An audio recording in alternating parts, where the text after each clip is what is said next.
minamahal, dapat talaga tong marinig ni Quezon ng ating Senate President kung paano po lantarang ibinukang bibig ni Tito Soto kung paano po nasisira ang reputasyon ng Senado. Sana makinig si Quezon, no, dito sa friendly advice ng ating Tito Sen na kung saan nasisira na yung image ng Senado tapos sisirain nyo pa. Actually, totoo yan, mga minamahal, to be honest, sa mga naganap na, taon.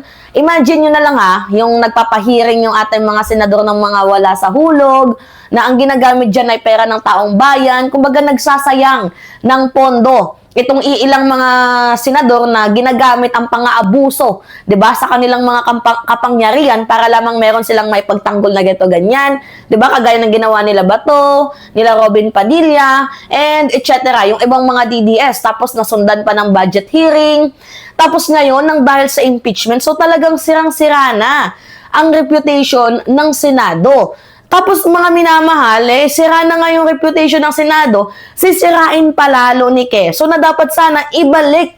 Diba na dapat sana ibalik ang tiwala ng taong bayan sa Senado? Yan dapat yung maging goal ninyo eh. Diba kaso ano yung ginagawa ni Quezon? Talagang mas pinapalalaan niya yung sitwasyon. O ngayon, panoodin natin tong sinabi niya, ni Tito Soto, mga minamahal.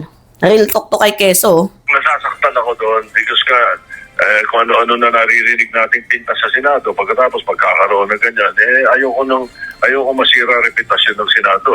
Sira na nga reputasyon dahil doon sa budget of 2025, di ba? Yun ang isa ng unang reklamo So, Tito Sen, paano dapat mag-move forward considering na, hindi na nga siya na-action na nung February So, paano dapat mag-move forward? Dapat yan na pag-resume nila ng Lunes, i-refer na sa Committee on Rules yung articles of impeachment at right then and there, they decide on what to do with it. Dapat ganun. Well, although it's too late, tutusin yan. Sabi ko nga, February 5 Ganito yung dapat gawin ng Senado, mga minamahal. Okay, sige. June 11, kasi yan naman yung itinakdang petsa, date ni Chis Escudero. Dapat, pagka June 11, i-refer na agad nila, mga minamahal, sa Committee on Rules. And then, they will decide na magiging impeachment, magiging impeachment court sila. Manunumpa sila, mga minamahal, para pwedeng maitawid sa 20th Congress. Dahil, mga minamahal, ang Senado is a continuing body naman po. At hindi naman po yan basta-bastang task, kundi isa po yung, hindi yan basta-bastang task lang or trip mo lang trabahuin. Hindi din naman kasi yan legislative work, yung impeachment na yan. So, dapat madalian yung gagawin. Ipasa sa Committee on Rules, tapos manumpa sila na magsisilbi silang impeachment court, and then yun. 'Di ba? Pwede nang tumawid siya sa 20th Congress. Kasi kapag hindi nila ginawa yun, patay ang impeachment. 'Di ba? Grabe. After February 5 kasi ang adjournment dapat nun they could have stayed for another 3 days. Because that... Yes, mga minamahal, do you remember nung February 5, kinlose agad nila na dapat pwede pang magstay yun hanggang 7. Kinlose agad. Kaya yun yung reason kung bakit doon pa nga lang unang pagpatay na yun. Yung unang proseso, pinatay na agad. 'Di ba? Nang dahil yan kay Chis Escudero, hindi niya man lang in-inform yung prosecutor, yung HOR, sa mga kung ano ang dapat gawin. Talagang 'di ba? Walang kinilos si Quezon. Sa madaling sabi, isa siya sa pinakapunot dulo. 'Di ba? Kung bakit nagkakaganito ang kinahinatnan ng impeachment ni VP Sara Duterte. In the rules, that's in the Constitution.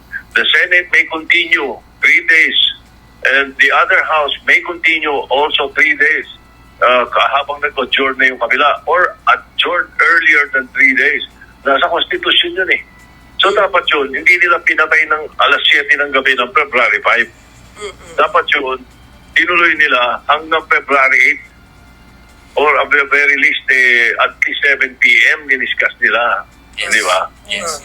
Pero sinabi po ninyo, too late na po, no? So sa puntong ito, kung too late na po, ano na po sa tingin nyo ang mangyayari niyan? Well, I just said too late, pero they could take action right now. Like for example, i-refer nila sa Committee on Rules. Then they constitute themselves as an impeachment court. They either take their oaths and evidence. Ngayon, anong nangyayari? Pag ginawa nila yun, pwedeng mag-crossover ngayon sa 20th Congress. Yan. Pero pag hindi nila ginawa yan, papatayin nila sa 19th Congress yan. Hindi Oh. magka-crossover eh. Yeah, So, correct. Teka lang. Ano yung crossover eh? Hindi sila nag-impeachment Yes. court. Paano Yes. crossover?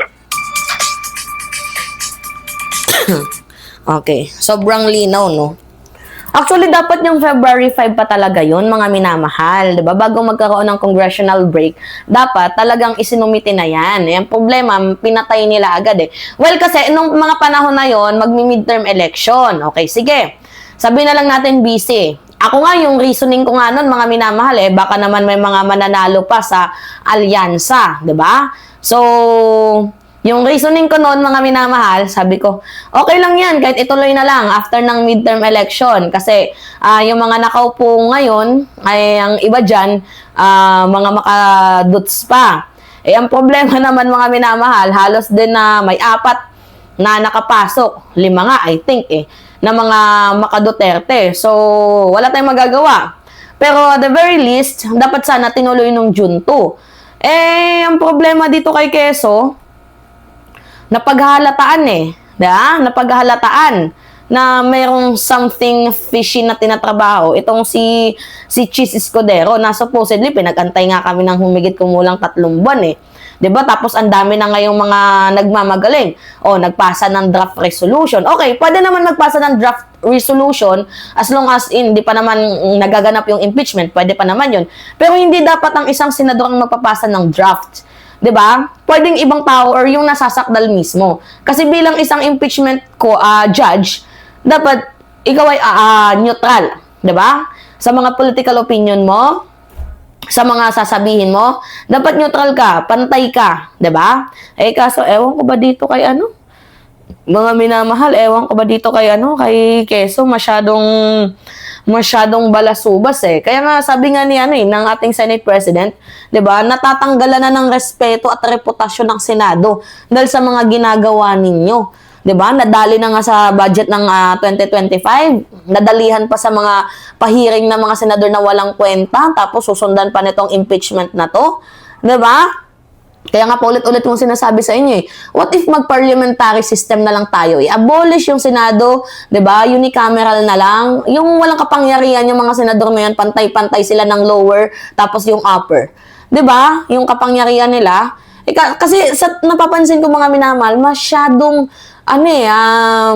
mataas ang tingin ng mga senador sa kanilang mga sarili. To the point na, upper chamber kami, lower lang kayo 'Di ba? Kami makakapag-decide kami ng mga geto ganyan Dapat tanggalin na yan Diba? Mag-parliament na lang tayo. Unicameral na lang. Tanggalin niyang na yan, yung i-abolish yung Senado. Kasi tingnan ninyo, puro kabubuyan. Diba? Puro katarantaduhan. Diba? Ang pinagmulan ng lahat ng ito, walang iba kundi si Quezon. Or else, pinagmulan ng lahat ng ito, pera. Yan lang yan, mga minamahal. Follow the Constitution. Yun dapat yung ginagawa ewan ko ba anong nangyayari dito? Mga siraulo. Diba mga minamahal, dapat tumigil na itong si Quezon, tanggalin na yan bilang Senate President Diba? Tapos ipalit itong si Soto, buti pa itong si Soto kahit papaano, diba? Mga minamahal, may sense. Samantalang itong si Quezon, senseless. Gets ninyo?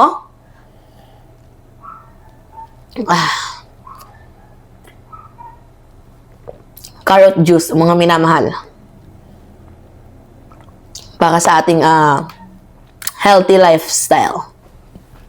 Alright. Yun po. Kayo, ano yung masasabi ninyo?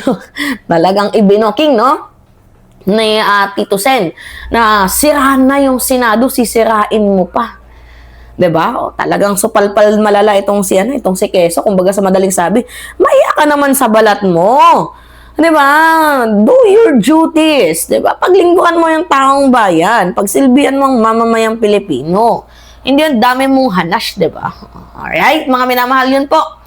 Anyway, lambing lang po, pahingi lang po ako ng konting comments. Yan, tapos paki-like itong video na to. And also, don't forget to click the subscribe, mga minamahal, and always hit notification bell for more update. Yan lamang po, maraming salamat at ingat mga kababayan.